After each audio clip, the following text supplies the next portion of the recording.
Sa susunod na buwan na sana ang kasal ni Evelyn sa kanyang partner, kaya naayos na niya ang mga requirement. Dahil maselan ng pagbubuntis, pinaproseso niya sa kakilala ang pagkuha ng Certificate of No Marriage o CENUMAR sa PSA Negros Occidental sa Bacolod City. Pero nang tingnan niya ang dokumento, imbes na CENUMAR, ang nakuha niya, Certificate of Marriage.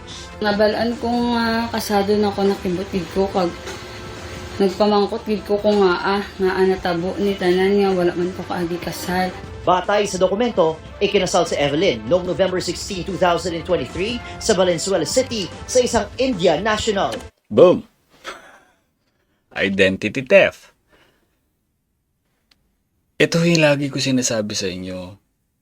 Okay? Lalo na yung mga mahiling magpagawa ng e-travel sa kung kani-kanino sa social media. Higit lalo sa mga nagpapasabay dyan sa Kuwait. Ako, nakikita ko yung mga content ninyo.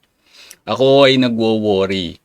Bagamat kayo lang ang nagpapatunay kung gaano kayo ka-legit, hindi namin kayo kilala. Kung itong mga Pilipino po na patuloy na tumatangkilik sa mga ganitong gawain, mag-isip-isip kayo. Kung hindi nyo kaya ng e-travel, saka mag-anak kayo magpagawa, wag sa ibang tao, kagaya nito. Hindi niya alam. Paano kung gamitin yung passport nyo sa iba? Patay ka dyan.